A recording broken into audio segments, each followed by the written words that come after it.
Los periodistas. Los periodistas. ¿Qué tal? ¿Cómo están ustedes? Mucho gusto en saludarles, don José Manuel Rodoreda, don Humberto Aguilar Coronado, doctor Luis Ignacio Arbezú y la doctora Claudia Ramón Pérez ya están aquí listos en sus respectivas oficinas, casas o como le quiera usted llamar a su recinto. Están listos para el programa, un programa que hoy podríamos empezar hablando de toros, pero no, porque ya señor don Humberto ya se enojó ahorita. Eh, Todavía necesito tratamiento para mi bronquitis, escribió este domingo el Papa Francisco, quien agradeció el afecto, la oración y la cercanía con los que me están acompañando estos días. Así como quiero agradecer a los médicos y al personal sanitario de este hospital por su cuidado, realizan un trabajo valioso y muy agotador. Este es el texto divulgado la mañana del domingo 16 de febrero sobre el estado de salud del Papa por el propio Papa. Ashley St. Clair tiene 26 años. Está relacionada con los sectores más conservadores de los Estados Unidos. Es autora de un libro infantil, Anti-ideología woke, o woke, o como le quieran decir. Y ha anunciado que es la madre del que sería el decimotercer hijo de Elon Musk y que habría dado a luz hace 5 meses. Un asuntillo ahí que no ha comentado Musk todavía, pero que seguramente va a generar ruido. El revire de la presidenta Claudia Sheinbaum el viernes dijo que los fabricantes y comerciantes estadounidenses de armas serían cómplices del terrorismo ante la posible designación de 5 cárteles del narcotráfico de México como grupos terroristas. Dijo Claudia Sheinbaum, el 74% de las armas de grupos delictivos vienen de Estados Unidos. Entonces, pregunta, ¿cómo quedan las armadoras y distribuidoras frente al decreto? Tal vez, no sé, dice, los abogados lo están viendo, pero pueden ser cómplices. Ese es uno de los temas que estamos revisando, dijo la presidenta en su mañanera del pasado viernes 14 de febrero. Me parece un asunto harto interesante este revire de la presidenta. Si declaran a los cárteles como grupos terroristas, entonces quienes les venden las armas serían sus cómplices y los que les venden las armas son los negocios de venta de armas de los Estados Unidos, localizados principalmente en la frontera sur de los Estados Unidos.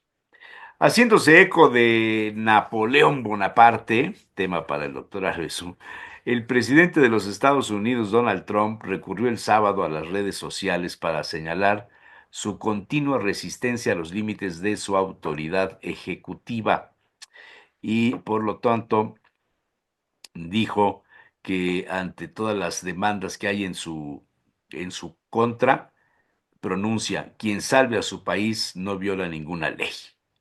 Esto lo señaló en su red de personal que tiene él, se las voy a poner por aquí porque pues, es interesante que lo vean, no sé si lo sigan o no lo sigan, es interesante. Ahí está, la última, está fijada, el que salva a su patria no viola ninguna ley, escribe Donald Trump en su red social, Truth Social. ¿Eh? Interesante el asunto de compararse con Napoleón ahora. Hay una carrera por dominar el espacio. Estos temas casi nunca los tocamos, pero se me hizo curioso que el análisis que hace un portal de ética dice, aunque lo ideal sería que en el espacio los intereses privados y los públicos tuvieran una relación simbiótica, esto está lejos de ser así. La saturación de las órbitas óptimas para la colocación de satélites y la generación de basura espacial son los problemas más inmediatos que vamos a enfrentar. Hay más de 20 países que tienen proyectos nacionales de lanzadores y 13 de ellos ya están desarrollando estaciones espaciales. El futuro nos alcanzó. El Golfo de América, para quienes consulten Google en Estados Unidos, Golfo de México, para quienes lo vean en otros países. Sheinbaum y algunos gobernadores, Armenta entre ellos, consideran oportuno denunciar, escuchó usted bien, denunciar a Google por este cambio de nombre. Entonces ahora nos vamos a enfrascar en una denuncia contra el buscador más importante del mundo. Bueno, breve, conciso, para que haya tiempo para platicar.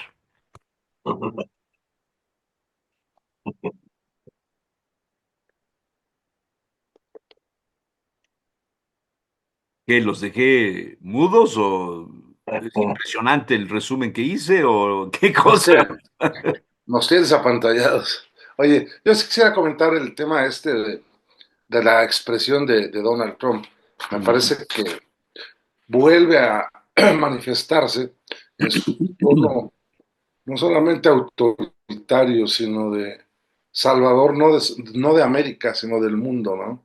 Claro que hay muchas formas de violar la ley, pero si asume la posición de que si defiendes a tu país no violas la ley, pues es la misma posición que tenía López Obrador, con otras palabras, pero es exactamente lo mismo. Y me parece que es un asunto muy grave porque pues el Estado de Derecho, la defensa de las instituciones, me parece que debe ser lo primero que debe defender un gobernante, ¿no? Entonces, poniéndose por encima de la ley, pues insisto, hizo o está haciendo lo mismo que hizo López Obrador con las consecuencias que nosotros ya hemos visto en nuestro país. La verdad es que la expresión de la presidenta en el sentido de decir que si podrían o no ser cómplices los fabricantes de armas en Estados Los Unidos, sí vendedores, va a los abrir un debate vendedores, serio, porque, los perdón, los vendedores. vendedores, Sí. los vendedores, sí va a abrir un debate serio porque en Estados Unidos sí hay posiciones completamente opuestas a la venta indiscriminada de armas o a la facilidad para la venta de la misma, de acuerdo a cada uno de los sectores que conforman la población. Entonces, sí me parece que es una expresión que va a detonar un debate intenso. Y aquí en nuestro país, pues yo he estado preguntando, fíjense, ¿qué opinarías tú a grupos de amigos? ¿Te molestaría mucho y defenderías la soberanía nacional si, por ejemplo, entraran grupos militares de Estados Unidos a México a detener a los cárteles, a los capos y a los jefes de los cárteles de la droga de nuestro país? Y la verdad es que no les preocupa, fíjate. Sí No, les, sacarían mantas diciendo welcome. sí, pero vaya, por el hecho de combatir el narcotráfico, de detener a los capos de la droga, es más importante eso para un sector importante de la población que defender la soberanía nacional con la bandera enredada en el cuerpo completamente. Es evidente que esto le daría un discurso de defensa del nacionalismo pues al grupo que está en el poder actualmente, ¿no? Y entonces utilizarían expresiones como las que han hecho en contra de Lili Telles y de otras voces que se han lanzado a apoyar la idea de que se les considere grupos terroristas a los cárteles de la droga, ¿no? Y como dice el doctor Ojeda, y tal, o algo así, ¿no?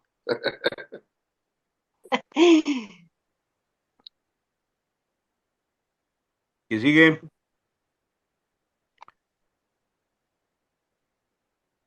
Tiene todo después. Bueno, si quieren, yo entro con esta parte que están señalando ahorita, Beto, y me parece muy interesante. En primer lugar, me encanta la manera como se hizo el reviere, la verdad. Porque es decir, ok, son terroristas, pero entonces, ¿quiénes los instruyen? ¿Quiénes son sus insumos? ¿No? ¿Quiénes les dan la sustancia de la cual viven? ¿No? Y en eso, pues me parece que es interesantísimo, ¿no? Este, pero el problema que lleva en esta parte es que a lo mejor hay una parte del análisis que no hemos visto. Todo el problema de Trump a nivel mundial desde que llegó se ha planteado a nivel de aranceles, porque así empezaron sus retos y sus principales planteamientos. Y todo se ha manejado sobre todo a nivel de lo que sería el problema económico. como si todo fuera un problema económico comercial y finalmente un problema de recursos. Pero dentro de esta parte económica y comercial y de recursos, no podemos olvidar que el presupuesto de Estados Unidos históricamente está designado casi el 50%, a veces más menos, precisamente al armamento y a todos los gastos militares. Es decir, la mayor parte de las industrias norteamericanas no están centradas en la producción de automóviles, de bienes de satisfacción económica, que hay un montón y que tienen muchísimos, es cierto, y los mandan, pero no es lo más importante. Lo más importante, incluso el desarrollo tecnológico, se ha dado siempre a nivel precisamente de una visión de guerra. Cuando se inició la tormenta de desierto hace muchos años, cuando la guerra, recuerdan, de Papá Bush, porque fue presidente Papá Bush y luego hijito El Golfo Bushito. Pérsico. ¿Se acuerdan cuando desplegaron las 400,000 soldados norteamericanos en el Golfo? Que la Recordarán que vimos en vivo y a todo color. porque nació un nuevo network, que fue precisamente CNN. CNN acaba de nacer y su primera transmisión fue ese evento. Yo recuerdo que dentro de los programas que estaba presentando NN, el cual me llamaba la atención, porque bueno, era un canal probablemente de noticias nuevo, etcétera, hizo una encuesta a nivel del pueblo norteamericano en la que les preguntaba qué pensaban de la guerra. Y recuerdo muy bien la respuesta, tratando de buscar si encontraba alguna vez la imagen, pues más que me cuesta trabajo. Pero le preguntaba a una señora y le decía, ¿qué piensa usted de esta guerra? Y la señora le contestó, ay, me parece que está muy bien, porque a esta generación ya le hacía falta su guerra. ¿Qué, perdón? O sea, dije, no entendí bien el inglés. O sea, y es cierto, o sea, es un pueblo que finalmente también es educado a partir precisamente de sus participaciones guerreras. Es guerrero, ese es el punto. O sea, en México lo ha sido también, pero quizá más por defensa que por otras cosas. Pero aquí, incluso el presupuesto, vuelvo a insistir, más de la mitad está eso, y la economía está hecha en función de eso. ¿Por qué? Porque las dos grandes maneras, o sea, ¿cómo haces tú que una economía sea rentable? Pues a través de dos grandes formas. Una, amplías la economía, y de ahí la globalización, los tratados comerciales y todo esto, o dinamizas la economía. Es decir, generas productos que se terminen y se gasten más rápidamente, ¿no? Para poder entonces generar más recursos. Bien, independientemente de mucho que se ha platicado ahora de la planeación, de la obsolescencia planeada y una serie de cosas, me quiero centrar en los dos momentos en los cuales hay más dinamicidad de bienes que se producen rápidamente y se acaban rápidamente. Uno es la guerra y otro es la conquista del espacio, que acabas de hacer el señalamiento precisamente al Sí, final sí, sobre esa sí. parte. Porque fíjate bien, ¿cuánto cuesta una bala de cuerno de chivo? O sea, un poco más de $1. $1 por una bala de cuerno de chivo. No de las que rellenan, ¿no? Porque ya ven que a los que rellenan, ¿no? Los que tiran saben lo que es eso, ¿no? No, de las nuevecitas, ¿no? Entonces, por ejemplo, ¿qué sucede cuando un árabe, un narco, agarra la metralleta y por pura felicidad le hace traca traca y se avienta 20 para arriba, ¿no? Ahí te van $20. Lo que eso dinamiza las economías, hay ciudades que se pierden por eso. Yo recuerdo cuando la guerra de Malvinas y que se hundió el famoso acorazado inglés, ustedes recordarán, yo acababa de llegar a Francia para la beca y lo que me sorprendió es que los franceses estaban felices porque habían demostrado la efectividad del superestandarte, ¿no? Del gran avión, ¿no? Que habían diseñado los franceses y que le acababan de vencer seis equipos a Irak para la guerra contra Irán que en ese entonces se presentaba. Y entonces discutía en Europa, oigan, pero es que esto es un problema y todo, y la conclusión de los franceses fue, sí, pero los 6 equipos finalmente no definen el fin de la guerra. O sea, como que dice, la mantienen, ¿no? Y están gastando. Fue tan fuerte que salió un comercial de la Renault, en la cual iba un Renault esquivando a un superestandarte que le disparaba, ¿no? Y el superestandarte no podía pegarle al Renault. El comercial fue retirado. O sea, pidieron que lo retiraran, que no volvieran a presentar, porque precisamente hacía ver como que el superestandarte no funcionaba y lo que querían seguir explotando era esto, ¿no? Bueno, hay N ejemplos sobre esto. Y es un punto que no hemos visto. Es decir, el fabricante de armas, el de la guerra, es curiosamente uno de los que más se beneficia en ese tipo de situaciones.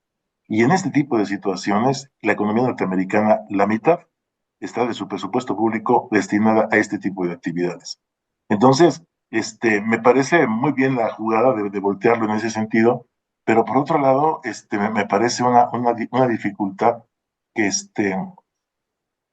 que no habíamos visto en el análisis y que yo no sé qué tanto les convenga finalmente, no tanto una guerra, pero pues estar gastando en instrumentos militares, ¿no? Y constantemente, ¿no? Hay algo que el otro día estaba viendo en la guerra que lo manejaba y creo que lo presentaba ay, no sé si fue Pigmeni o alguien así, que hablaba de que ha sido el corresponsal de guerra, del equilibrio táctico. Hay una cosa que se llama algo así, que es la que todos los ejércitos buscan, que si en un momento determinado el ejército tiene un cierto desarrollo, hay un equilibrio, ¿no? Eso dio la Guerra Fría. Y por eso dio la Guerra Fría en los años 50, 60, 70 sobre todo. Pero eso está pasando otra vez ahorita y puede Y volver a nada pasar. más que en esas épocas los que dominaban esos escenarios eran militares, eran personas preparadas en la estrategia militar, la geopolítica militar, o sea, tenían una serie de razonamientos del orden de la estructura mental de un general, de un almirante. En Sí. este momento las decisiones las está tomando sobre el avión, sobre el Air Force One, un señor que fue en su momento un show, ¿no? Fue parte de un show de criticar, de condenar, de calificar o de descalificar a las personas que concursaban, nada más que ahora lo hace con el poder del presidente de los Estados Unidos 2.0. Esa es la Y diferencia. fíjate lo curioso. En la época de Kennedy son famosos los 13 días con el conflicto de los misiles, Ajá, precisamente claro, porque, claro. precisamente porque no se llegó al conflicto. O sea, porque sí hubo el conflicto, pero se pudo resolver. Decía Sun Tzu, hay tres grandes libros que hablan sobre la guerra. Uno es el de Sun Tzu, otro es el de Maquiavelo y otro es el de von Clausewitz, que dice precisamente que la guerra es una extensión de la política por otros medios. Pero el primero de Sun Tzu, que es, digamos, de los escrito antes de Cristo y un libro interesantísimo en términos de manual de guerra, la verdadera tesis de Sun Tzu no es ni siquiera la guerra. El primer párrafo, y como empieza el libro, es: no hay mejor general que el que gana la guerra sin batallas. Esto es cierto estratégicamente. El problema es que económicamente tenemos un país que está invirtiendo la mitad de sus recursos y de su presupuesto en maquinaria de guerra. Entonces, tener 13 días como los de aquel entonces para propiciar la paz y evitar el conflicto, pues puede no ser tan rentable. No, la verdad hay que hacerlo más rentable. Pues bueno, es cuanto. Interesante, está interesante. ¿Quién sigue? Bueno, a mí se me hace muy interesante lo que decían de Ashley St. Clair, la Ah, madre de del la, de treceavo, la, de la sí, influencer, de la que escribió el libro de, ajá. sí, porque fíjense, el treceavo hijo, ¿no? Sí, sí, sí, Por un sí. lado, sí, así como hace fortuna, hace hijos, pero además, vamos, Ah, bueno. mo- en la línea de las decisiones que está tomando Trump, por ejemplo, la prohibición del lenguaje woke, y una serie de medidas que van mucho en esa línea de una línea conservadora, ¿no? Y que indiscutiblemente pues ya le está causando problemas en Estados Unidos. Y esto contribuye a la polarización del país, ¿sí? La polarización y además el problema que se está presentando, eh, por un lado con las armas, la venta de las armas, pero también con el tema bueno, de lo que han implicado la ausencia de migrantes en la mano de obra del campo y sobre todo del campo, de la industria no he leído tanto, ¿no? Pero sí me llama la atención esta cuestión, ¿no? Por un lado muy conservadores, pero por otro lado también esta idea de los hijos por todos lados, ¿no? Es algo que vamos, se da ahí. Y otra de las cosas, si nosotros vamos a esa declaración que decían de que no es traidor quien defiende a su país, pues lo mismo puede decir la presidenta. Es decir, bueno, no estoy traicionando, lo que pasa es que estoy defendiendo la soberanía de mi país y por ello ciertas medidas, ¿no? Que ciertamente hay que analizar para determinar hasta qué punto estas medidas pues están lastimando o lacerando la democracia o están lacerando también la confianza en el pueblo, ¿no? Y pues sí, la venta de armas es lo que ha hecho que se dispare la violencia también en nuestro país junto con otros factores.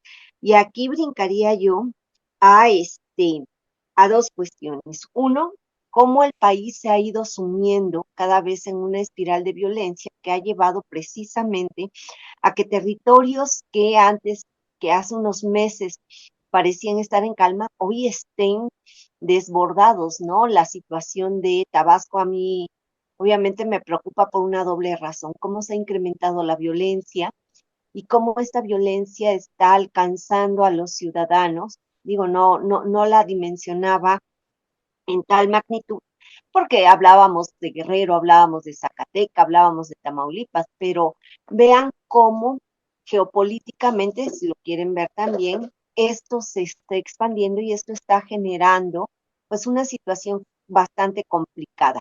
Me pregunto a veces hasta qué punto es nada más, por ejemplo, en el caso de Tabasco, el enfrentamiento entre el actual gobernador y es Adán Augusto, ¿sí? Esa es una de las cuestiones que se maneja mucho en los medios en Tabasco, ¿no? Y bueno, habría que analizar ahí, me parece que ciertamente se desató una especie de guerra y entre políticos, entre los grupos que controlan y que lamentablemente pues está dando por resultado el ataque a la población civil. Y algo que se nos pasó es esa nota que salió chiquita, pero que habla precisamente de las componentes que tiene Adán Augusto. Pues resulta que los Yunes se reunieron con Adán Augusto López en el Senado, creo que en el Senado, y Morena le da al expanista Miguel Ángel Yunes Márquez la presidencia de la Comisión de Así es, Hacienda, ¿no? así es, así es. Y Ujú. parece pasar desapercibido. Tienes toda la razón, se me pasó eso.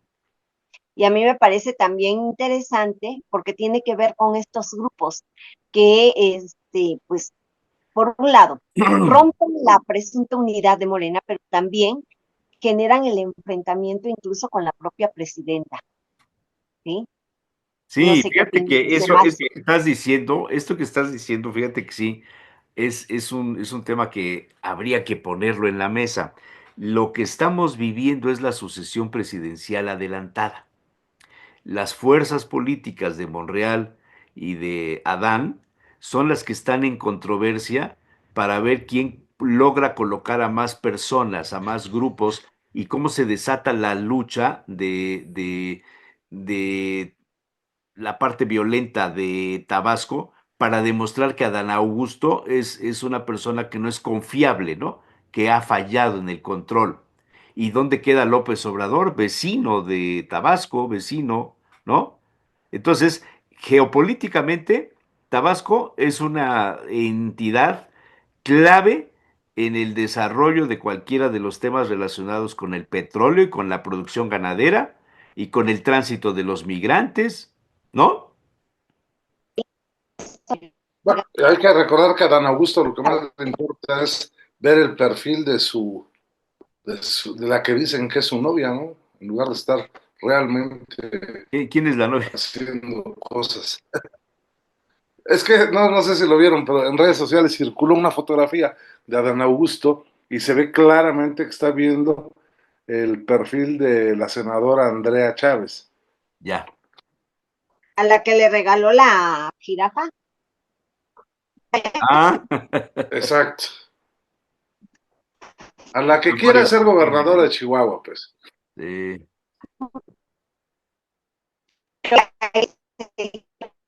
Se corta, no han ido a reclamar el tema de la velocidad de su red. A don Humberto Ah, también se le cortó la voz. Solamente el doctor Bueno, así, Ojeda Hoy se me cortó la tiene, voz también. tiene 150 de velocidad, Sí, el doctor qué la Ojeda. no, caray, hay que ir a reclamar, indiscutiblemente. Sí. Bueno, esas son de las cuestiones que, pues, que decía, y estaba viendo una nota en el país que señala me llamó la atención porque dice que uno de los personajes ahí, que dice que pues que negociar, Mark Friedman, ¿por qué debería ser un tabú negociar con un grupo criminal si es útil para reducir la violencia y dar paz a la gente? Y yo creo que esto tiene que ver con lo que decía Humberto, ¿no? En el sentido de, y si entran a México para tratar de parar a los grupos de narcos porque los consideran terroristas, pues yo creo que muchos mexicanos no es que sean traidores a la patria, es que están agobiados por la situación del narco, ¿no? Yo creo que son cuestiones que tendríamos que analizar desde estas distintas aristas, porque lo que estamos viendo es que mucho es el discurso, pero realmente hoy la violencia se siente a nivel de calle. Antes eran entre los grupos, pero hoy está entre los Ujú. ciudadanos, ¿no? Entonces, pues, y ya no son unos cuantos estados, cada vez es mayor el número. Otro tema que también no hemos puesto sobre la mesa es que México, pues, a pesar de todo el discurso, crece la percepción de que cada vez es más corrupto en los índices, ¿sí? Que están generándose. Y bueno, con respecto a Trump, la nota del país señala que México busca parar la bomba arancelaria con frenos a la importación china y con resultados en la seguridad. Vamos a ver si lo logramos, sería genial, ¿no? Es cuanto. Bien. ¿Quién sigue? Sí. Yo, si quieres, para que Adelante, señor ya Robledo. después.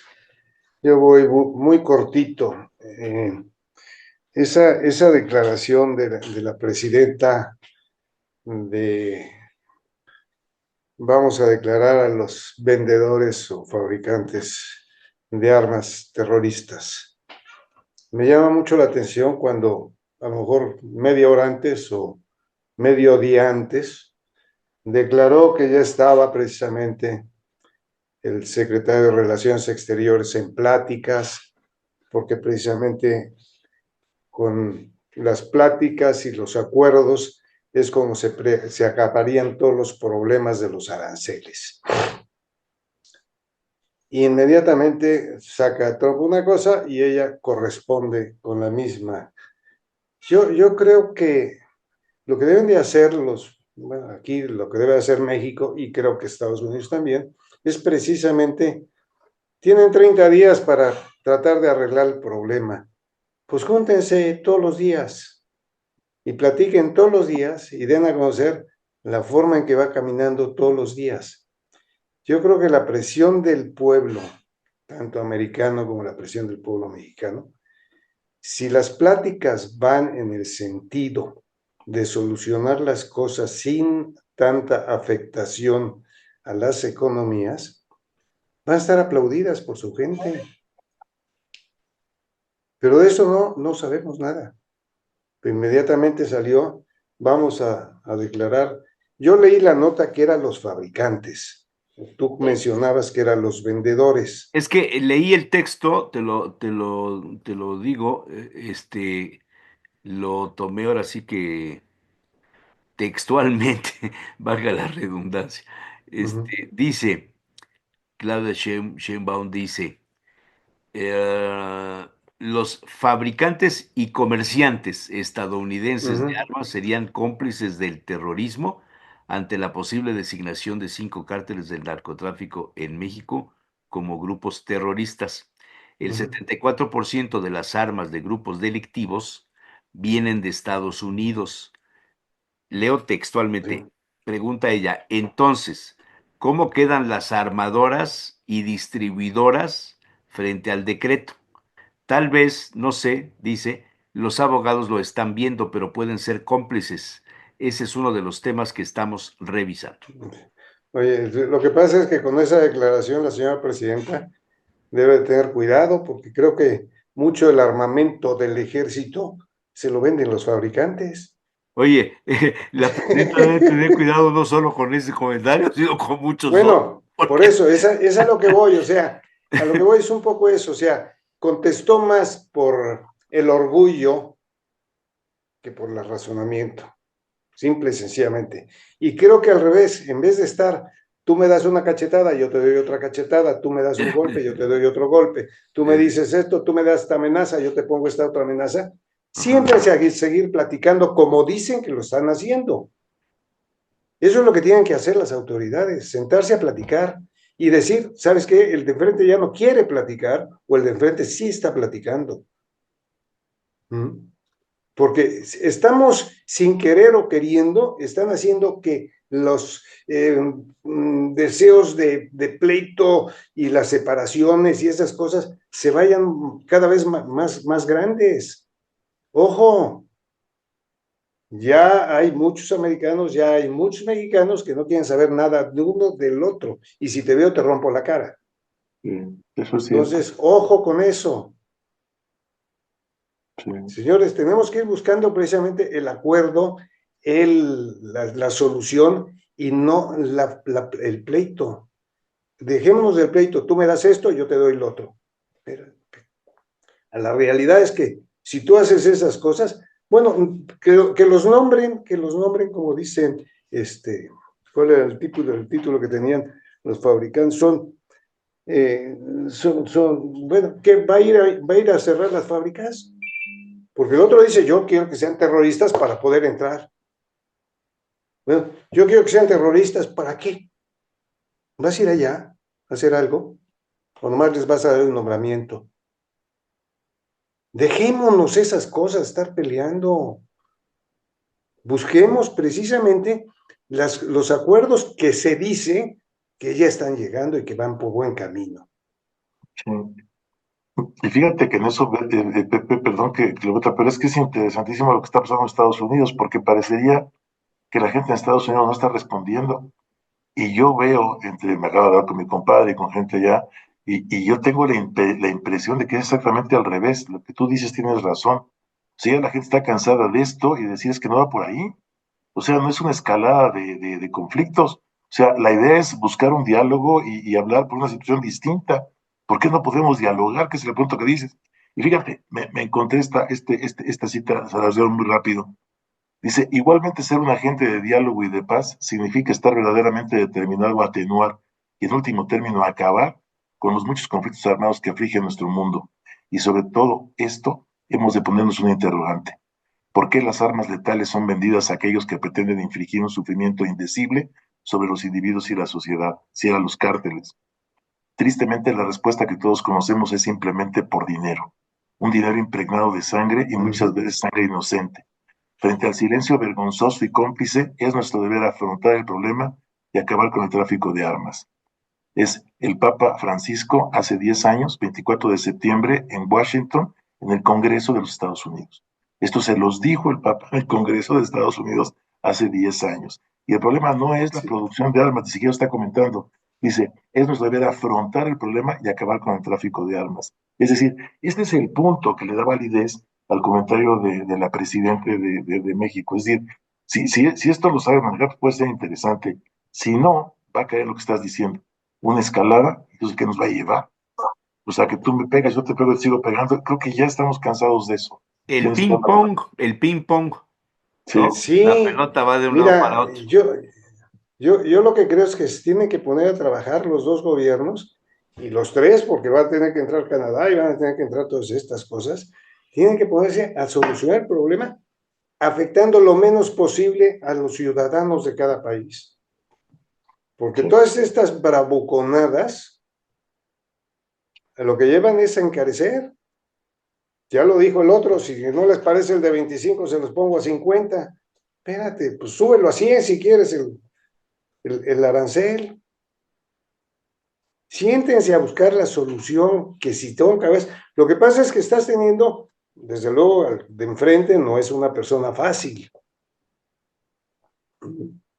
O sea, con su propia declaración que tú leíste, Jesús Manuel, pues ya dices, oye, si yo salgo a mi país, no violo la ley. Qué bonito, ¿no? Sí. Qué bonito. Pues entonces vamos todos a violar la ley porque todos queremos salvar a nuestro país.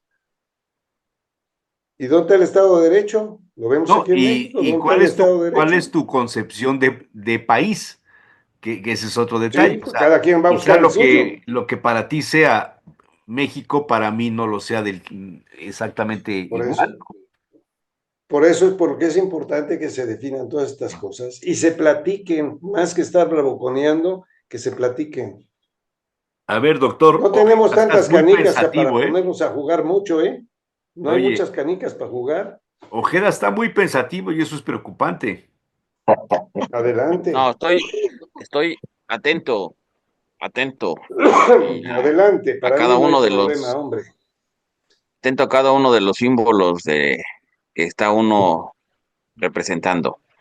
Eh, bueno, a mí me parece eh, interesante partir de que si todas estas bravuconadas, como bien y de manera acertada lo dice José Manuel, pues si es parte de la estrategia, así como el arte de la guerra que lo ha comentado el doctor Ignacio, y si todo lo que estamos viendo es parte de la estrategia de Donald Trump, porque al final del día, lo que sí ha ocasionado en el contexto internacional, no solamente local, es recuperar algo que había perdido Estados Unidos.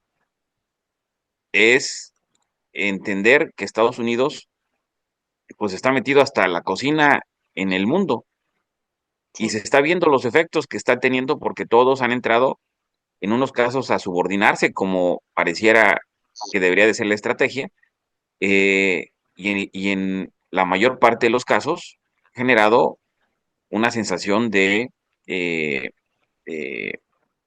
eh, de enfrentarse a este personaje, de no dejarse.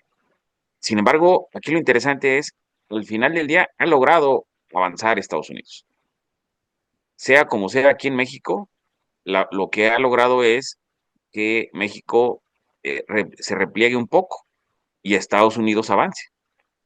A mí me parece interesante también hablar de lo que está pasando en Alemania con el canciller, lo que está pasando en Europa, que me Bueno, parece que ahí también, la visita de Vance para exacto, acercar a Putin con el de Ucrania y todo este rollo, sí, pero es que ya desde hace 3 semanas, creo que no veniste, el señor Rodoreda nos impuso una orden, es que hay que darle prioridad a lo local, a lo nacional, y no a lo fuera de México. Pero bueno, bueno, ahorita entramos a lo ¿Canciller? local, pero, pero sin embargo, aquí lo interesante es que eh, esto que referías en la lógica de lo que está entendiendo eh, Donald Trump por el país, por el Estado, o está redefiniendo conceptualmente lo que debería de ser justamente los estados. A mí me parece que Europa, liderada por el canciller alemán, a mí me parece que es interesante las voces que está teniendo, sobre todo que ya saca es la última de estos últimos días, donde ha manifestado que Estados Unidos está apoyando al partido nazi en Alemania. Y que el canciller lo diga, pues no es cualquier cosa. Es como cuando Andrés Manuel refería que la intervención de Estados Unidos hacia México, de dónde estaba viniendo financiada, ¿no? Entonces, aquí también es interesante cómo se está moviendo el contexto internacional, pero cómo está generándose esta sensación de nacionalismo, ¿sí? Para defenderte de una amenaza. Un nacionalismo regional, ya no tanto por país, porque finalmente el nacionalismo en México me parece que es más hacia defendernos como América Latina ante los embates y los posibles embates que puedan irse acrecentando de Donald Trump. Pero regresando también a la parte interna de Estados Unidos, me parece interesante. Todos tenemos algún amigo, algún conocido, algún compadre, como dice el doctor Ignacio, en Estados Unidos y de alguna otra manera establecemos comunicación, a lo mejor no tan periódica, pero tenemos comunicación de nuestros paisanos. Eh, la semana pasada, platicando con alguno de ellos, me refería a que pareciera que es algo diferente de lo que se está haciendo en Estados Unidos a lo que se hacía anteriormente, ¿sí? lo que se está haciendo actualmente parece que es algo diferente a lo que se hacía anteriormente. Y la realidad, en los comentarios que he recibido, pues es que es prácticamente lo mismo, nada más que ahora lo están haciendo en tiempo real, filmando con todas estas características, colocándolo en las redes sociales, para que genere esa sensación de Ajá. bueno, eh, estamos refiriendo en el contexto internacional el papel que está jugando ahorita Europa y lo que está el primer canciller eh, también redefiniendo estos nacionalismos regionales más que locales, estos bloques que han surtido efecto y por sí solo Alemania no tiene el mismo peso que si habla a nombre de Europa. Y eso me parece que es lo interesante también con México. México pareciera que por sí solo, pues en unas venciditas y en una lógica de a ver cómo te puede subordinar o imponer más aranceles Estados Unidos, en una lógica regional, ya no sería tan fácil. El tema es que es muy hábil Donald Trump a entrarle de diferente manera a cada país y busca donde más le duele. Pero también hablábamos de lo que representa en esta lógica nuestros paisanos en Estados Unidos y refería que lo que está pasando en Estados Unidos pareciera que es algo diferente a lo que anteriormente acontecía. Y en este diálogo que seguramente tenemos y hemos tenido con nuestros paisanos, pues lo que nos están diciendo que es prácticamente lo mismo de lo que se hacía o que se ha sido de manera permanente, que siempre ha habido redadas, siempre ha habido todo esto que nos comentan, siempre lo ha habido. Ahora nada más es que lo están poniendo más en una lógica mediática, en las redes sociales, de manera más provocadora, donde vemos todos esos elementos cuando entra la migra a un restaurante, a una empresa, y todos los efectos que esto provoca. También la presidenta ha mencionado cuántos migrantes han llegado en estos 20 días, en este casi mes de que llegó Donald Trump a la presidencia de Estados Unidos, y habla de una cifra como de 10,000, ¿sí? O sea, es una cifra que si sigue como se van a cumplir todos esos migrantes deportados. La realidad es que no. 10,000 es una cifra bastante conservadora, ¿sí? Es una cifra menor, que no son los tumultos y que prácticamente están regresando a todos los migrantes, pero en la percepción que estamos teniendo es que pareciera que va a ser algo o está haciendo algo catastrófico. Y por otro lado, decía José Manuel de este personaje, de este provocador de Donald Trump, de lo que realmente representa y que deberían de sentarse a negociar. A mí me parece que la estrategia de Donald Trump es no sentarse a negociar, es amenazar, es cuestionar y hasta que tú cedes, porque Claudia Sheinbaum está cediendo y así todos los países o los que está enfrentando Estados Unidos están cediendo parte. Cuando se sientan a negociar, y ahí el experto en negociación es Humberto, el experto en negociación, que nos ha enseñado en su documento, cuando tú te sientas a negociar tienes que algo poner en la mesa, ¿sí? Y todo el mundo llega a la mesa a poner algo, y hábilmente Trump agarra todo y dice, bueno, esto ya se queda y seguimos como estamos. Es decir, ¿qué cede Estados Unidos? Eso es impresionante, es decir, porque en la negociación, es decir, incluso no es negociación siguiendo los preceptos de Humberto.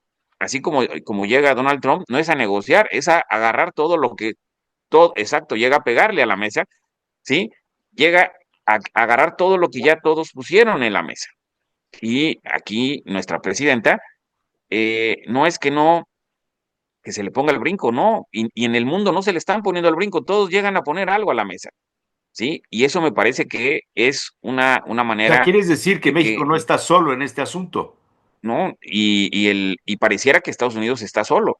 El tema es que, como lo que está Pareciera pasando que con Estados el Unidos está canciller, solo. Ajá.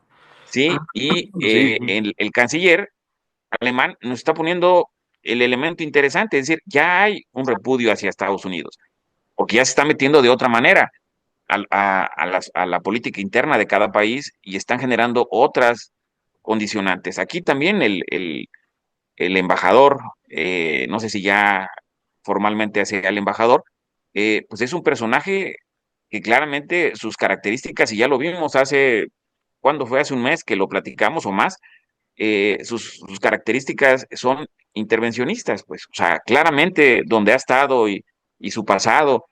Ahora también quiero ponerle el tema interesante a lo que decía hace un rato la doctora Claudia, de que apareció una personaje, pero yo también podría poner el otro elemento de que yo pensé que el gobernador de Sinaloa iba a ser el que iba a poner la presidenta para demostrar que se está combatiendo al crimen organizado y que no hay ninguna persona que esté o que tenga privilegios o que pueda generar suspicacias y que tenga privilegios.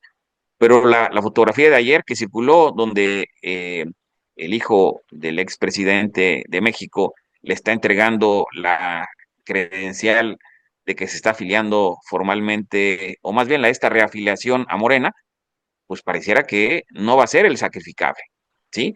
Porque ¿cómo llegas a la mesa? Y lo comenté la semana pasada o la antepasada, ¿cómo llegas a la mesa a negociar?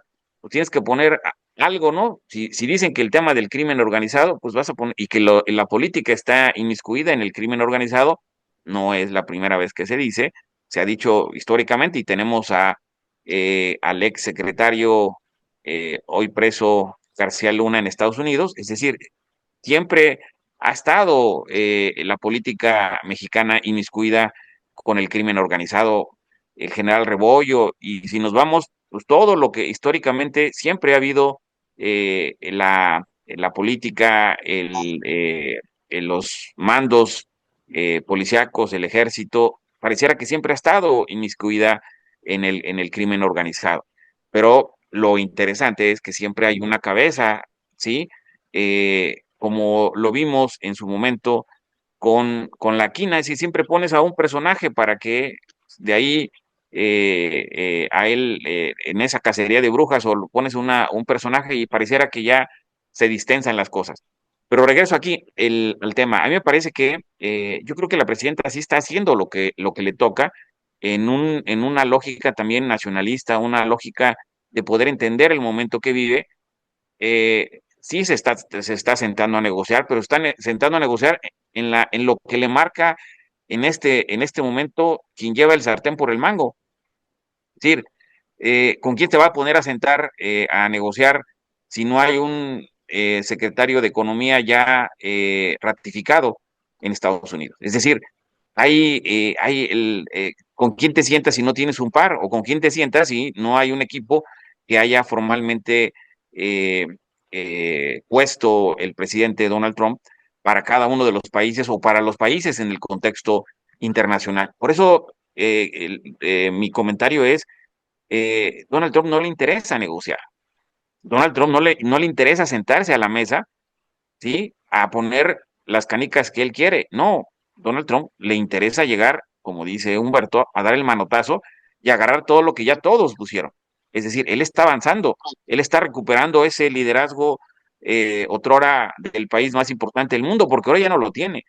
Y ese es el tema donde me parece que hay sueños irreales que nos están contando, o hay ideas que nos estamos quedando cortas al quererlas eh, contar. Y pues eso, por ahora, y luego le entramos a lo local y a las faenas.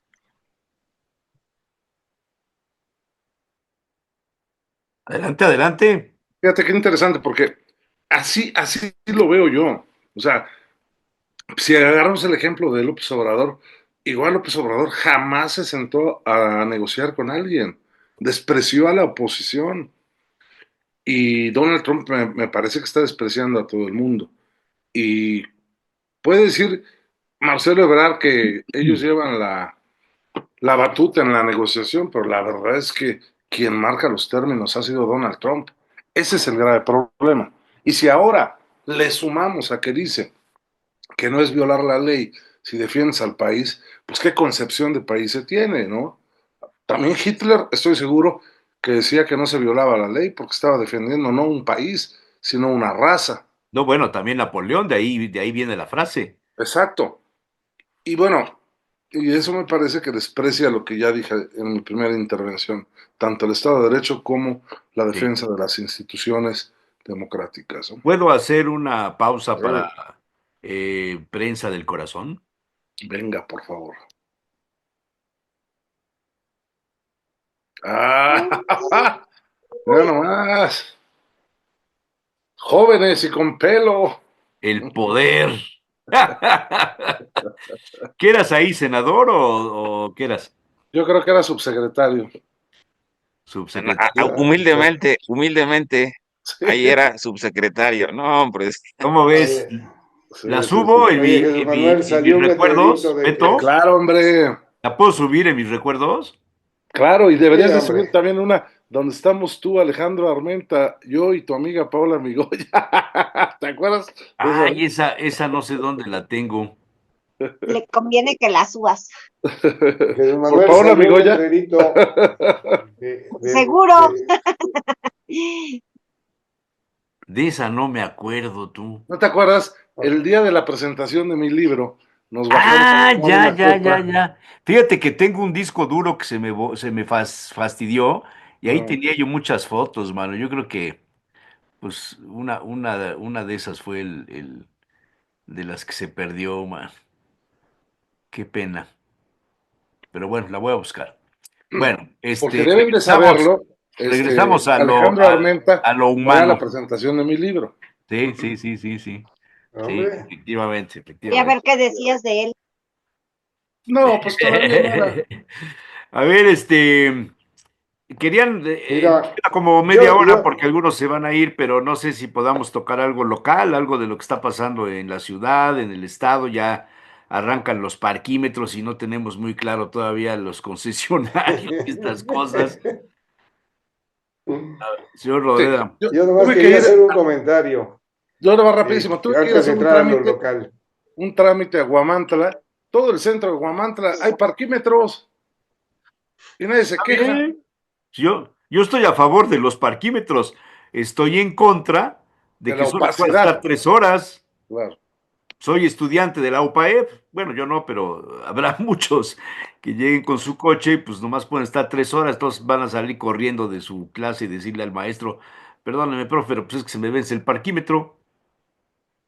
O el profesor mismo va a tener que dejar la clase porque se le vence el parquímetro. En fin, Así es.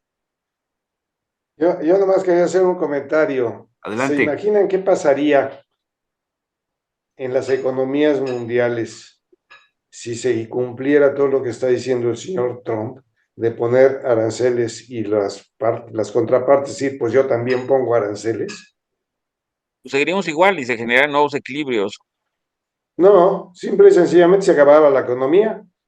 Ver No, no se puede la acabar la subida de economía, no costos, se puede, se transformará en otra ¿no? economía, en otra Bueno, forma, pero no puede ve la desaparecer. subida de costos. Yo lo que digo es ve la subida de costos. Pero al final se vuelven costos iguales, más que más caros. El tema es que no, No, pues, ¿y nuevos quién puede, equilibrios. y quién puede, sí, se equilibra la economía del país, pero la del ciudadano, ¿a dónde se va? No veamos al país, no veamos la economía del país, veamos al ciudadano. Es como ver Argentina, pero sin Ya, actualmente, como está Argentina actualmente. No, no, no, no, no, no, doctor. Que por cierto, Discúlpeme. ahí también hay un tema interesante con las monedas virtuales y todo lo que generó y la todo el pleito que ahorita criptomoneda, trae. todo el asunto. Sí, sí. Discúlpeme, pero la economía truena. Y bueno, también Voy a hablar ahora sí que en la con aldea, Javier Cobos que me comente de esto, lo voy a buscar. Truena la bueno, economía, es un buen ok, tema. Tengo bueno, tengo un video que si me permiten no es largo, me lo mandaron y con encomienda de que si podía yo ponerlo en el programa de los lunes en concreto. Es una declaración, si es que la encuentro, aquí está. Es una Porque ustedes salen a los medios. De Ricardo Anaya, pero está muy interesante lo que dice. Dura poco, ¿eh? A darle a tole con el dedo a la gente, a decir, no se preocupen, va a haber cambios. No hay un solo cambio. Yo hoy no iba a hablar, pero... la ley del Infonavit, que no la mencionamos, ¿eh? Que creo que sí es obligado a hacer por lo menos 4 precisiones. Pero va la primera. Creo que hay que enfatizar lo más delicado de esta reforma. Y basta con leer el artículo 42. Lo que van a poder hacer es disponer de los recursos que son de la gente. O sea, para que se entienda claro, endeudaron al país, se les acabó la lana y ahora van por el dinero de la gente. Miren, esto que están viendo aquí es un estado de cuenta. Por definición, el saldo de un estado de cuenta es de un ciudadano. Hay 72 millones de personas que tienen un estado de cuenta como este. Es el estado de cuenta de la Afore. Dentro del estado de cuenta se lee con toda claridad que en la subcuenta de vivienda esta persona tiene 370,151 pesos con 90 centavos. Ese dinero que es de una persona es el que el gobierno que ustedes representan va a tomar. Aquí está otro estado de cuenta, este es de Profuturo. Lo mismo, nada más que en este caso la persona tiene 188,999 pesos. Van a tomar, se están cruzando una línea que jamás habían cruzado. Endeudan al país, se acaban el presupuesto y ahora van por el dinero de la gente. Y lo van a meter a una empresa filial que, como ya se dijo, no va a ser fiscalizada, con la que van a hacer, según ustedes, proyectos de inversión, más que donde salga mal, como les salió mal en Dos Bocas, donde dijeron que iba a costar 8,000 millones y costó 20,000, donde dijeron que para 2022 empezaba a funcionar y en 2024 apenas jalaba al 10%, donde eso pase, quiebran a la empresa y no pierden su dinero, pierden el dinero de la gente que está en su cuenta de banco. Segundo, mintieron. Ayer declararon ustedes, los representantes del gobierno, que se iban a hacer cambios al dictamen para tranquilizar a los trabajadores que vinieron a protestar. Mentira. Aquí está el dictamen. No hay un solo cambio respecto de lo que aprobaron los diputados. Ni una coma. A ver, yo les pido, es más, les dono de mi tiempo, que alguien diga que es falso y que sí hay cambios. Porque ustedes salen a los medios a darle a tole con el dedo a la gente, a decir, no se preocupen, va a haber cambios. No hay un solo cambio respecto de lo que aprobaron los diputados. Entonces, ¿nadie quiere usar mi tiempo? Entonces, demostrada la mentira. Tercero, usan como pretexto que ha habido actos de corrupción en el pasado, y eso es verdad. Claro que ha habido actos de corrupción en el pasado. Una bola de despachos y de notarios tranzas que vendieron la misma casa cientos, a veces miles de veces. ¿Por qué? Porque el ciudadano, mientras no cumple 65 años, no puede retirar la lana de su cuenta, aunque sea suya. Entonces, unos trácalas vendían las casas muchas veces para que los ciudadanos pudieran retirar su dinero, nada más que obviamente que esos notarios tranza se quedaban con mucho del dinero. Miren, el PAN ya presentó la denuncia penal, está presentada en la Fiscalía contra todos los actos de corrupción que ustedes señalaron en la mañanera. Entonces, no usen esto de pretexto para robarle su dinero a la gente. Simple y sencillamente procedan, metan al bote al que haya cometido un acto de corrupción. Y por último, sí hacen falta viviendas en México, viviendas dignas, viviendas de buen tamaño. Por eso votamos a favor de la reforma constitucional. Pero como esto tiene que funcionar, porque a cada crítica vamos a hacer una propuesta, es que el gobierno sea un facilitador de tierra, de trámites, de permisos y que establezca las características de las casas para que tengan un tamaño adecuado, una ubicación correcta, transporte público, servicios de calidad, pero que el dinero que se arriesgue en estos fraccionamientos sea el dinero de las empresas privadas. Y si sale bien, que ganen los trabajadores. Y si sale mal, que pierdan los empresarios. El problema con el modelito de ustedes es que si sale mal, como muy probablemente va a ocurrir, no van a perder los empresarios, van a perder más de 70 millones de personas que hoy tienen su dinero en el banco y que lo van a perder. Por eso sostenemos que esta reforma es un robo y un atraco y por eso vamos a votar en contra. Es cuanto, presidente. Fíjate que... Pues no sé cómo la vean. No, está muy claro el asunto. Es muy fuerte, o sea, los conceptos que vierte Ricardo Anaya, la verdad es que están...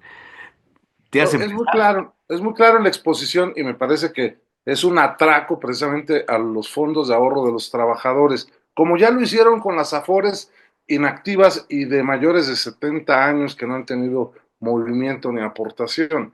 Y con usted puede reclamar en el caso de su dinero y dicen, siempre y cuando haya disponibilidad financiera.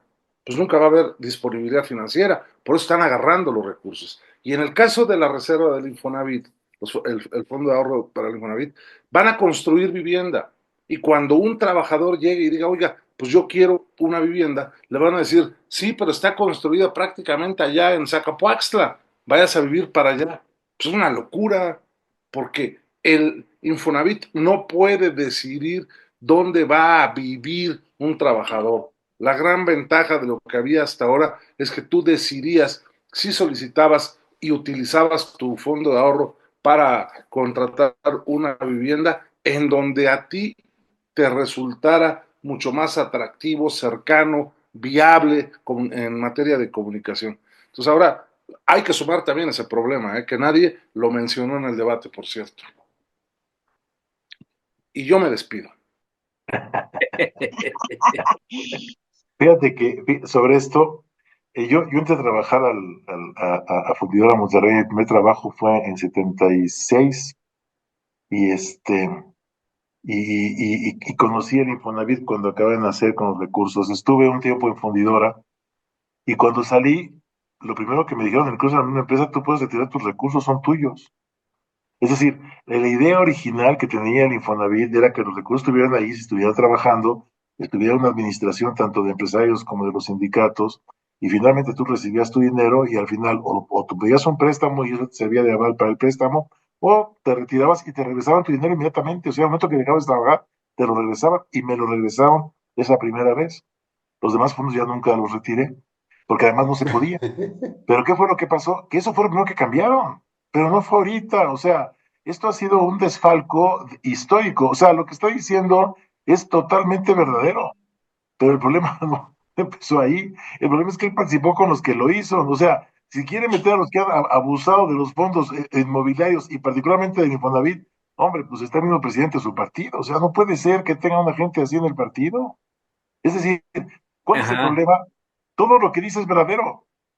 Y es cierto, y pasó, ¿en qué época? Pues en todo el tiempo ha pasado. Y ahorita, o sea, el problema es que los representantes que tenemos ahí, y ya quitemos los partidos, lo que hemos dicho siempre, el sistema democrático representativo está en crisis, porque los representantes no nos representan. Ese es el punto central. Fíjate que este es un tema que a media semana, el miércoles creo, toqué con Luis Martínez, Luis Alberto Martínez, que es el director del Observatorio Mexicano de Medios. Es un analista, un estudioso del impacto de los temas políticos en los medios, el comportamiento de los medios. Muy, muy interesante, es un tipo muy hábil. Y comentábamos sobre ciudadanía, a propósito de lo que está diciendo Luis Ignacio. Y dijo una cosa, por aquí la tengo anotada, porque verdaderamente el concepto que él es un hombre de izquierda, no es un agente de derecha, pero dice, AMLO fue un pretexto de millones de personas en México. AMLO. Morena no ha formado cuadros ni ciudadanía. Ah, sí lo vi. Los errores del PRI ahora son de Morena.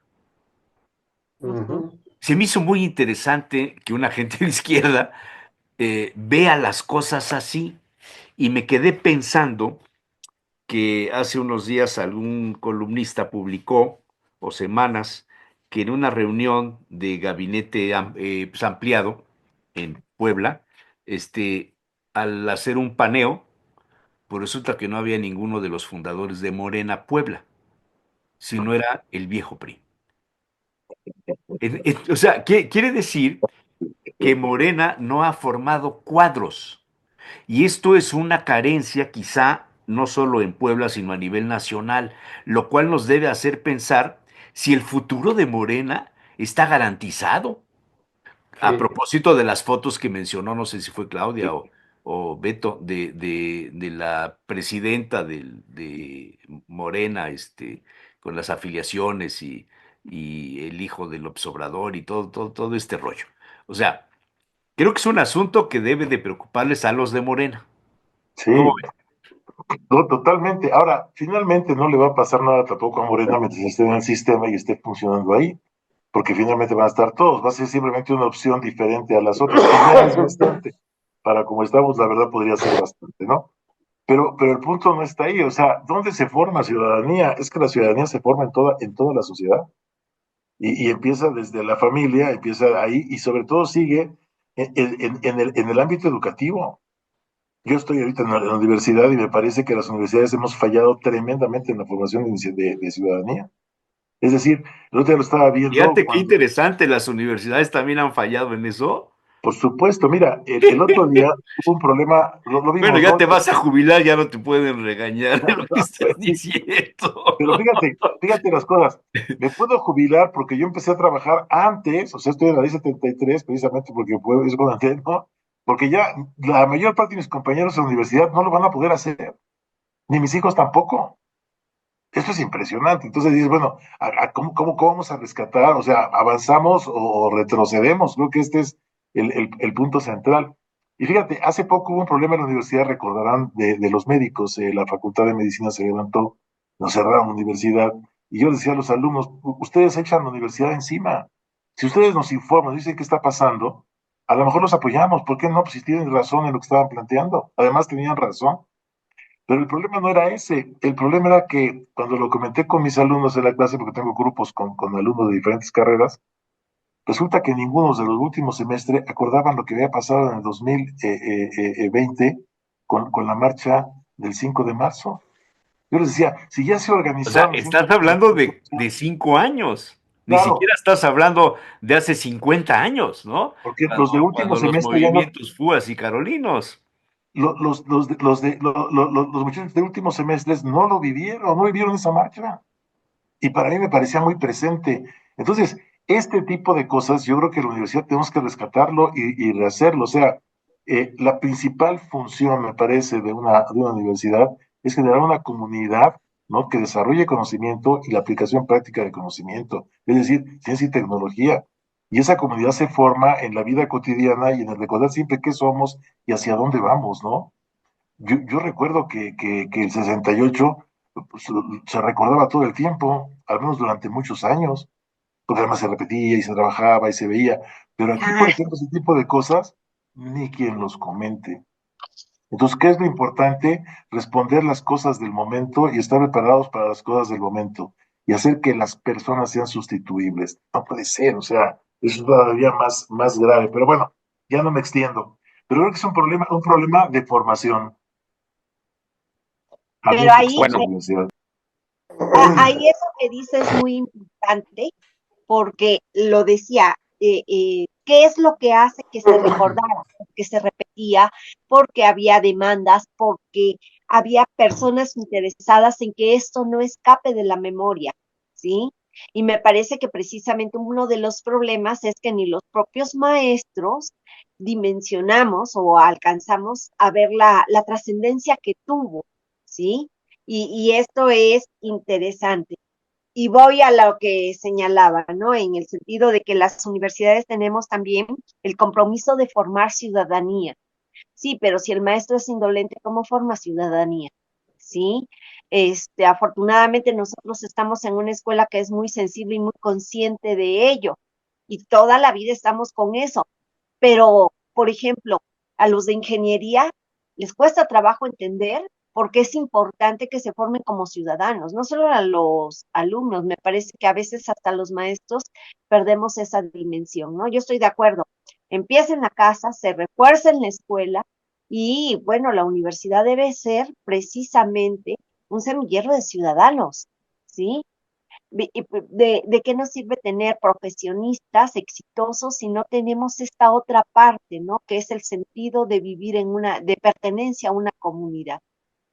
Me gustaría escuchar el punto de Oye, vista de José Manuel, que siempre insiste en el tema de la sociedad civil. ¿Cómo vamos a hacer que la sociedad civil participe si las instituciones que debían de fomentar la ciudadanía, no lo hacen. Bueno, aquí es muy, muy sencillo, ya lo dijeron. Esto empieza en la familia y en la casa. Mm. No es tanto de la universidad, no es tanto de la escuela, es de la casa y la familia. Es por donde tienen que empezar. Yo, si me preguntas, eso parte desde ahí. Puedes aprender algo en la escuela, pero si no lo tienes en la casa, pues no es tan importante, mi punto personal de vista. O sea que, Bueno, pero yo quería regresar un poco al tema de la persona que, bueno, de la plática esa que tuviste en Luis relación a los Martínez. cuadros, exactamente, de los cuadros, que el partido no tiene cuadros. Dime qué partido tiene cuadros. No, pues ¿No, ahorita está no, complicado. no te parecería que quizá el PT se salva un poco? No, no, no, no. No, no, no, mira, no lo tienen conveniencia, tiene gente que le conviene, por eso están de un lado para otro, simple y sencillamente. Y Morena no necesita cuadros ¿No te porque ya tiene parecería que Pedro espérame, Aces, permíteme. Pedro Aces sí ha formado cuadros? Bueno, pero ¿de qué tipo? Pues Yo lo que Goyas, te digo es esto, cosas de ese tipo. Morena no se preocupa en tener cuadros porque tiene una base de votantes que por lo que ha dado y tienen miedo de perderlo, siguen votando. Simple y sencillamente no necesita tener cuadros. Su base de votantes es impactante. Y es impactante no porque estén de acuerdo en todo lo que es la filosofía de Morena, sino porque tienen un beneficio que no quieren perderlo, como el PRI lo tuvo en un momento determinado y como el PAN lo tuvo en otro momento determinado. El PAN tiene 200 y pico mil afiliados, tengo entendido, por ahí andaba, ¿no? Esos son, puede tener muchos cuadros con eso para cubrir al país. La realidad es que no tienen cuadros, tienen interesantes. Por eso, como dices, el paneo que hicieron en esa cosa, pues no había nadie de Morena, había expristas, expanistas y experredistas y expetistas Pero y todo. fundamentalmente priistas, ¿eh? Fundamentalmente. Bueno, por eso, pero esa es la realidad de nuestra política. Los partidos políticos, su única ideología es el pragmatismo. Simple y sencillamente, de eso sigo insistiendo en ese punto. ¿Cuál es la ideología de los partidos actualmente y quiénes la conocen y cuándo están en sus discursos hablando de eso? ¿Por qué cuando hay un pleito en un partido político y no sale el candidato que quería llegar, se vuelve el pleito? Porque no estaban buscando una cosa del partido, de la filosofía del partido para mejorar el país. Están buscando el sueldo, están buscando la chamba, están buscando eso. Y es lo que desgraciadamente ha pasado. No, o sea, no cerremos los ojos, una realidad. Sí. Mira, ¿Cuál es la filosofía? Y por consiguiente, si los miembros no la conocen, pues la sociedad menos la va a conocer.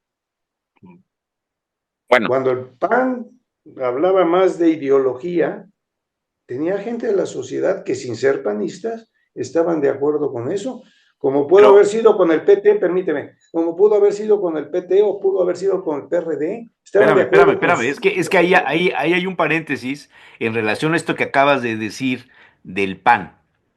Cuando el PAN empieza a crecer en votos, es cuando jala a ciudadanos como candidatos, José Manuel.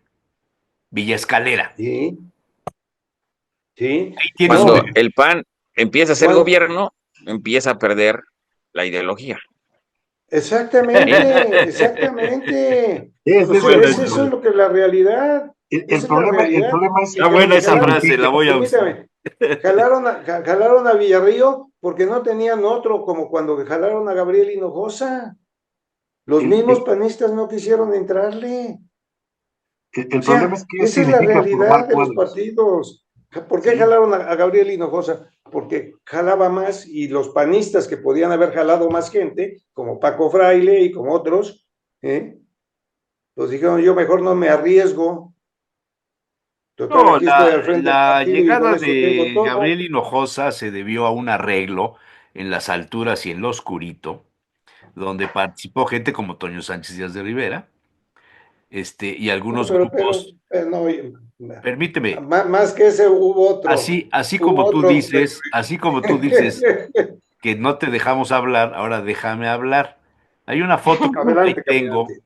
por ahí guardo, por ahí tengo esa foto de una conferencia de prensa donde la preside Toño Sánchez Díaz de Rivera.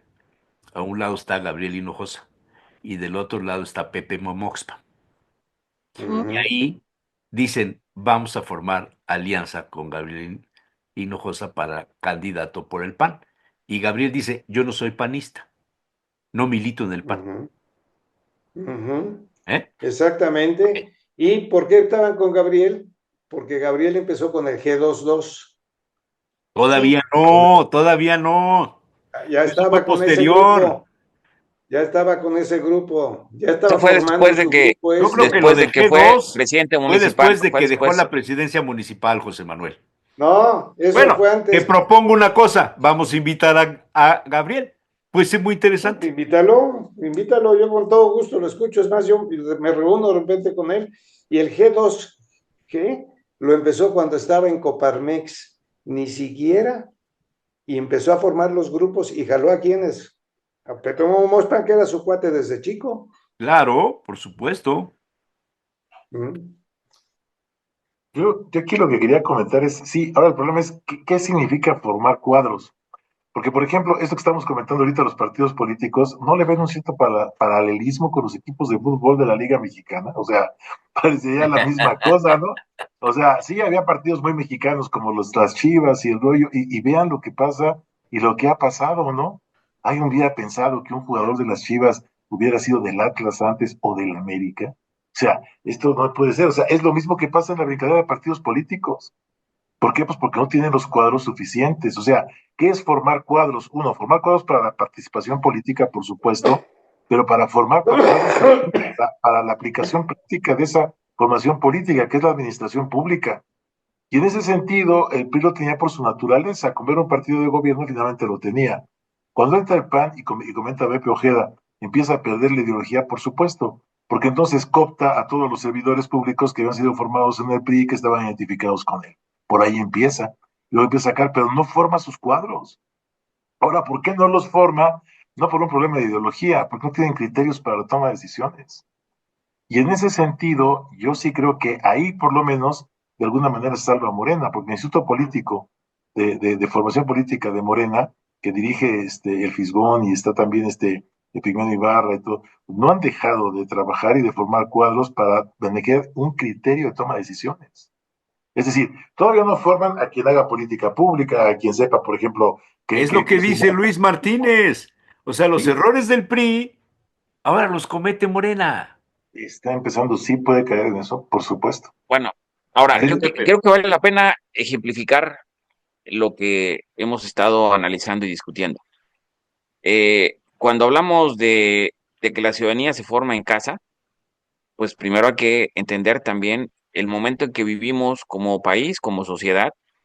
Hay que analizar nuestro contexto. Realmente las familias podemos generar o promover la ciudadanía cuando lo que nos importa es pues traer el pan a la casa, cuando tenemos más necesidades más apremiantes, porque no todos somos empresarios y no todos tenemos eh, eh, un ingreso por encima del salario mínimo.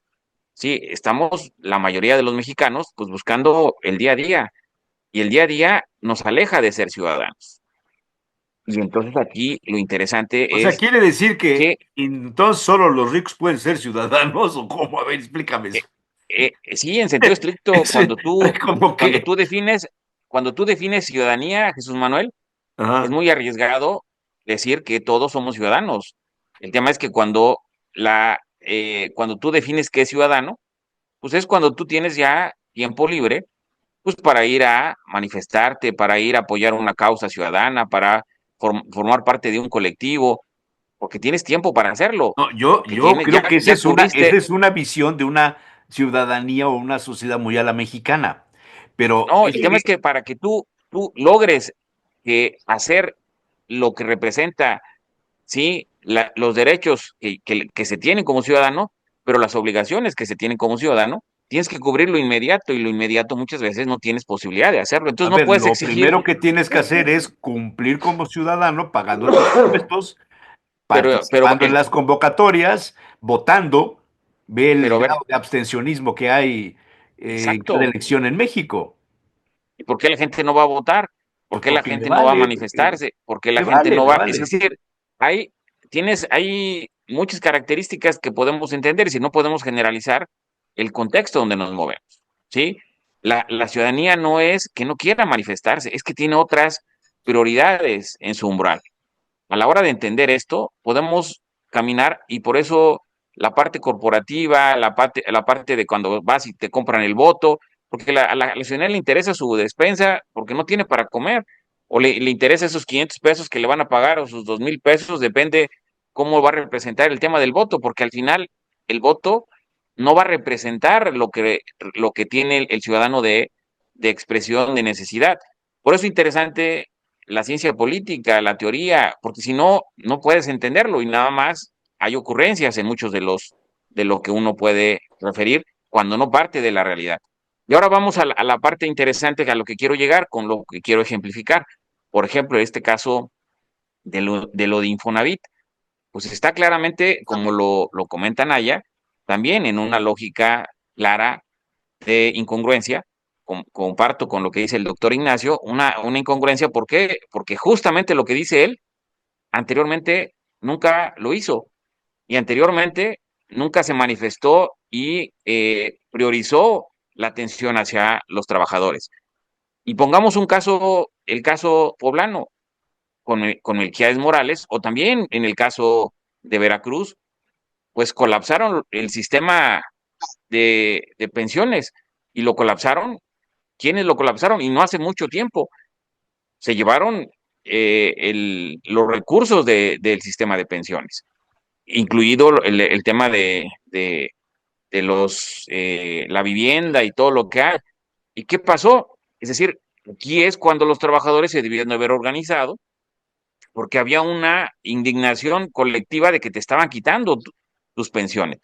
Por eso en Veracruz y en Puebla, pues aunque te quieras jubilar, no te puedes jubilar, ¿sí? En la pensión local, no en la federal, sino en la local, en lo que representa el ISSSTEP y lo que representa en Veracruz el sistema también de pensiones local. ¿Por qué no se pueden pensionar?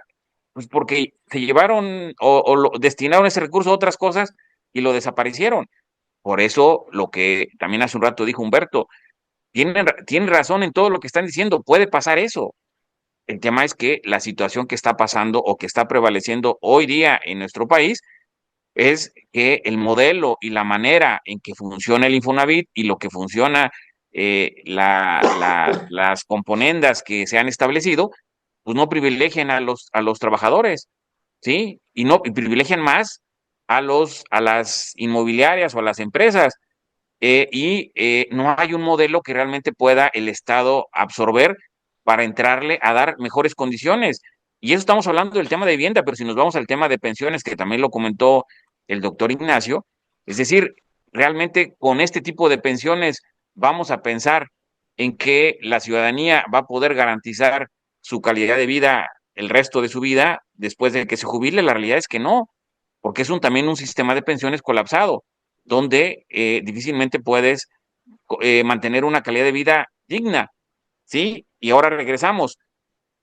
Si al trabajador le pagas estos recursos, este salario, ¿sí?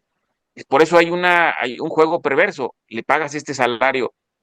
¿Realmente el trabajador se va a poder ir a manifestar? No, porque está preocupado por otras necesidades.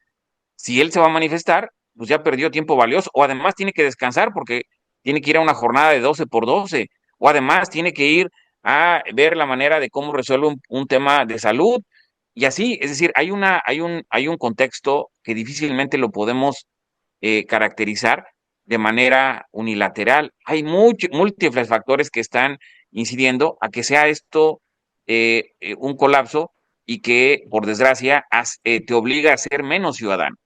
porque para que tú puedas ejercer tus derechos de ciudadano, para que tú puedas ejercer tus obligaciones de ciudadano, pues primero tienes que cubrir lo inmediato. Por eso en México el tema de la ciudadanía está limitada. No es porque no quiere el ciudadano. Si tú te vas a otras partes del mundo, sí, bueno, también en Estados Unidos está también limitada porque el contexto y el modelo, y también tiene que ver con el modelo neoliberal, porque el modelo neoliberal lo que te está haciendo es provocando económicamente que te estés preocupando por otros satisfactores que tú tienes cuando antes ya los tenías garantizados. La ley te los daba, te los otorgaba el Estado. Ahora no, ahora lo tienes que pelear y lo tienes que buscar. Si nos vamos, y ahí te entra todo, el transporte público, la vivienda, el vestido, es decir, hay tantos componentes por todos lados que te colapsa, te estás empantanado, pues, en este sentido. Pues eso, yo no quiero abusar de la Antes que palabra se y vaya además que José ya estamos. Manuel, antes que se vaya José Manuel, estoy leyendo la noticia de la BBC. ¿Cómo los aranceles de Trump pueden poner en riesgo la era de libre comercio que impera desde el fin de la Segunda Guerra Mundial? ¿Eh? Lo que decías. Ujú. Sí, sí, señor, no he leído el artículo este. No, no, pues, acaba de subir ahorita. Ujú. Acaba Ponlo ahí, de subir la BBC. Yo creo que ponlo te para que estaban lo oyendo leamos, y ¿no? dijeron, tiene razón José Manuel, Sí, vamos a Yo, hacer la nota. yo, yo a lo que me que lo refiero, quiten, le volaron la yo a idea. lo que me refiero y me referí con que empiece en la familia, es porque cualquier tipo de política tiene que partir de dos principios desde mi punto de vista. La ética y los valores y los principios que se tienen en la familia, simple y sencillamente. Yo siempre he criticado al padre de familia que le dice a sus hijos, oye, hay que ser honestos, hay que ser honestos y no hay que dar mordidas. ¿Por qué? Porque estamos corrompiendo. ¿Y qué pasa con eso? Cuando el papá agarra y dice, acaba de decir eso, lo para un agente de tránsito, saca la cartera y le da 100 pesos al agente de tránsito. Necesitas no nomás la palabra, el ejemplo. Y eso es lo que creo que se ha perdido mucho en las familias. Simple y sencillamente, el principio y los valores. Decía mi abuelita que contaba a mi mamá, que decía el abuelo, seamos tú y yo menos buenos y habrá dos pillos menos. Y eso es lo que nos pasa, nos falta. O sea, hablamos de actividad política, ir a la política, y estamos yendo a apoyar a una gente que sabemos de antemano que es un tranza o no es un tranza. Entonces, esas son las cosas a las que me refiero, que tenemos que analizar un poco de nuestra forma de ser. No es que no tenga tiempo, ya se fue el doctor Ojeda, pero no es que no tenga tiempo para ir a un meeting porque tiene que ganar dinero, no. Puede platicar con los hijos en el desayuno, en la comida o en la cena, o a la hora de estar viendo la telenovela. Entonces, eso es lo que falta. Si en la familia vamos bien, eso se repercute y se trata de que todo el mundo trate así. Lógico que no vamos a convencer a todo el mundo, ¿no? Pero como decía el abuelo, seamos tú y yo buenos y habrá dos pillos menos. Y creo que es lo que tenemos que partir. Fíjate que Bueno. Ya se fue el doctor Ojeda, ya no lo oyó, pero... Sí, pero yo también creo que en parte tiene razón el doctor Bueno, Ojeda. sí. Yo no digo que no tenga razón, yo lo que digo es cuál es mi argumento para decir esto. Claro, Pero pero no mira, todos son así. Claudia, perdóname. La gente, si te sientes a hablar con ella y platicas con ella, está más por las cosas derechas que por las cosas chuecas. mira, yo creo que Híjole, sí se híjole, entiende. híjole. ¿Será que en mi generación estaba de moda que el que no tranza no avanza? Pero yo No, por Sí, conozco eso. muchos exacto. casos donde el papá tranza y enseñó al hijo a hacer tranza. Pero te Sí, voy a decir una cosa, José lamentablemente. Manuel. Permíteme, Claudia. Pero precisamente ese es el problema, que esa familia o esa gente no tiene ni principios ni valores. Pero mira, a ver cómo Porque te su único explicas el caso principio de es el los, dinero. Y su único objetivo es el dinero. sí, Pero ¿cómo y te no es la explicas, por ejemplo, familia, los no es la chamacos estos que sociedad. fueron a Permíteme, tirar al Claudia, bebé? permíteme. Claudia, no tomes el papel de Ojeda ahora que se fue, por favor, déjame terminar. Y ahorita te escucho a ti. Por favor. O sea, esa es la realidad.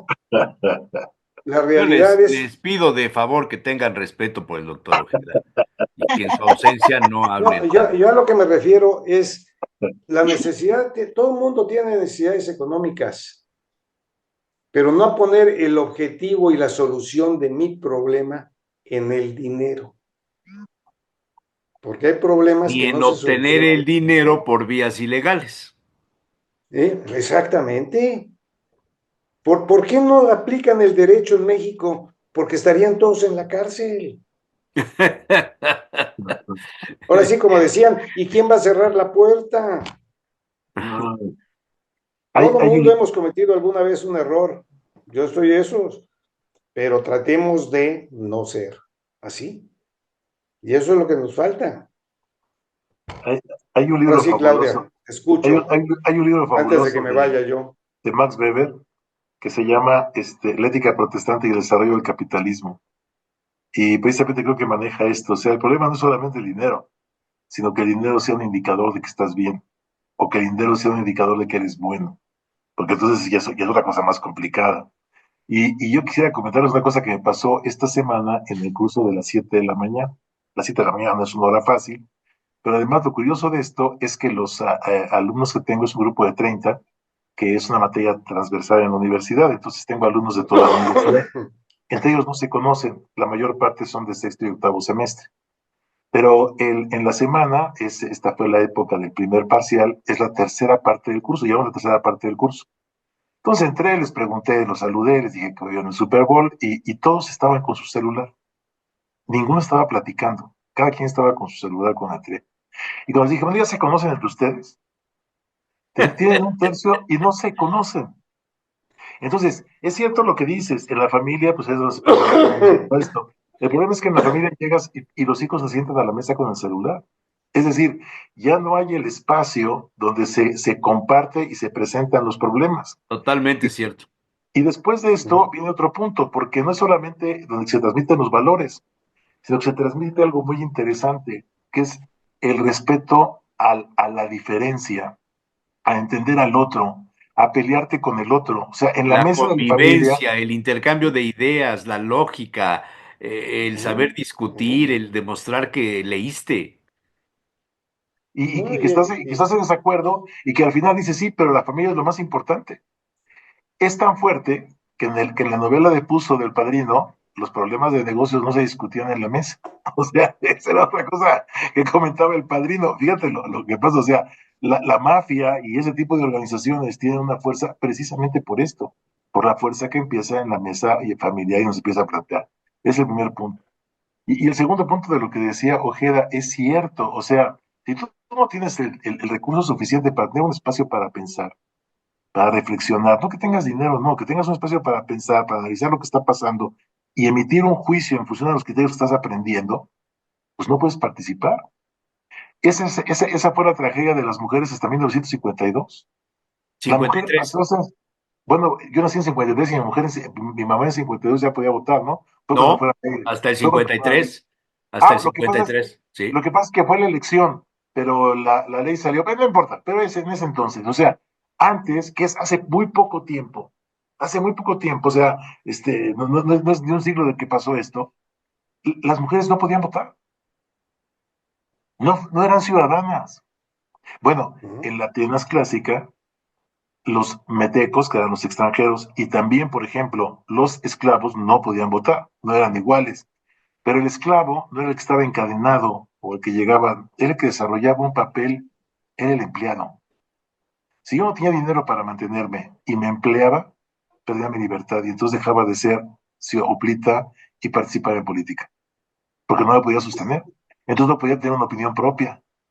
O sea, de alguna manera, si yo soy empleado de una universidad, no debería votar porque de alguna manera eso va a influir en mi voto. Fíjate qué interesante, ¿no? Es decir, hasta dónde efectivamente son tres cosas.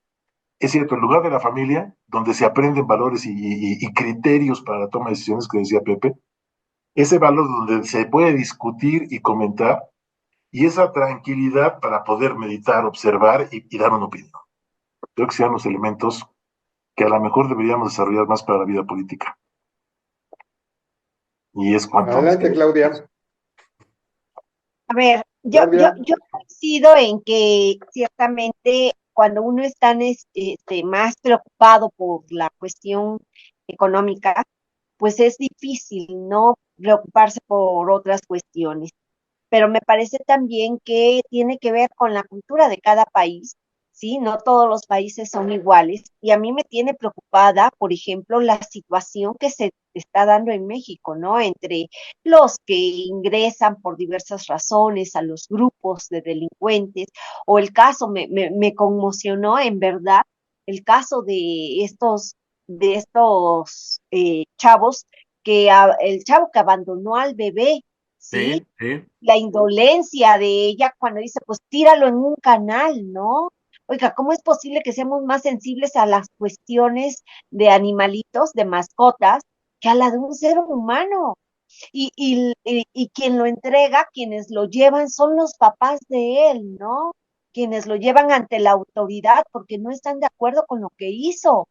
Entonces, en la casa les están enseñando, pero también hay esta situación, ¿no? Entonces, me parece que ahí es todo un tema que tendríamos que reflexionar precisamente para evitarlo.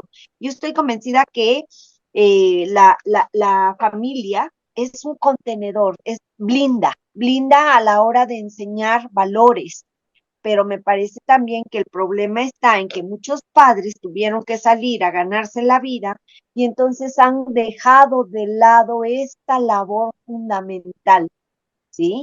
Y entonces, pues los niños quedan, si bien les va, en manos de una nana, ¿sí? O pues quedan al garete, a la deriva. Y la calle es la que nos está enseñando. Ahora, ¿no vieron el caso de los niños de la calle que se murieron por comer un pan envenenado? Ah, No, no, eso es Eso es, terrible. eso es Sí, terrible. ¿qué ha pasado? Bueno, ¿qué pasó? Que el pan estaba envenenado porque supuestamente era para matar unos perros. Así La es. Ujú. parte de reacciones es cómo quieren matar a los perros con pan envenenado. O sea, se murieron. Y nos No, preocupan los no. perros que quieren matar con pan envenenado. O sea, no sé si me explico. sí, sí, sí, sí. Doctor, Es importantísimo. Yo tampoco estoy de acuerdo en que ¿sabes maten a los qué? perros así, pero la Sa- reacción es que a quién se le ocurre matar a los perritos con pan. O sea, como diciendo, fue un accidente porque se les ocurrió matar a los perritos. O sea, No, no, no, no, es Oye, terrible. oye, A doctor, mí no me da la risa, cosa, me indigna. Eso pasaba cuando la ponías cosa, veneno para permíteme, las ratas hace muchos años. la cosa más que a mí me impactó más fue qué hambre tienen en ese lugar que los niños, pan que También, encuentran en la calle, se lo comen. Eso es lo que es impactante. No es que un presidente haya tomado esa decisión. El problema es el hambre que existe en ese municipio. Y eso no se habló para nada de eso. no, el Se problema es cómo habló matan a los de cómo el perros así. presidente municipal había hecho eso. No, autoridad, checa esto. ¿Qué hambre sí. existe en ese municipio? No, Eso estoy de eso acuerdo es lo contigo. impactante. Terrible, terrible porque, primero, ¿qué hambre existe? Y segundo, ¿no? Lo que señalaba el doctor Arroyo, ¿cómo es posible, en verdad, que estemos más preocupados? Digo, yo amo a mi mascota, cuando ha muerto alguna, no saben, para mí han sido duelos, pero caray, no se dimensiona en comparación con la vida de un ser humano, con la vida de unos pequeños. O sea, el tema pasa por devolverle a las personas el concepto de la dignidad del ser humano por encima. Exacto. Es como un principio básico, pero ¿Verdad? Esto es lo que pasa cuando abandonamos el ambiente taurino, mi querido Jesús. Ah, no creo. Bueno, Sí, no entendemos la dimensión de las cosas. yo ya me pasé demasiado. Muy Nos bien, vemos. muy interesante hoy el final del programa. Pues señores, muchas gracias, don Un José abrazo. Manuel, doctor Luis Ignacio Arvezú, la doctora Claudia Ramón Pérez, que ya le pedimos de favor que cambie de proveedor de red o alguna cosa, porque es imposible, es imposible. Pues nos superamos Gracias. para la cuenta, Claudia. Nos vemos la próxima semana. Que descansen. Gracias, compañeros.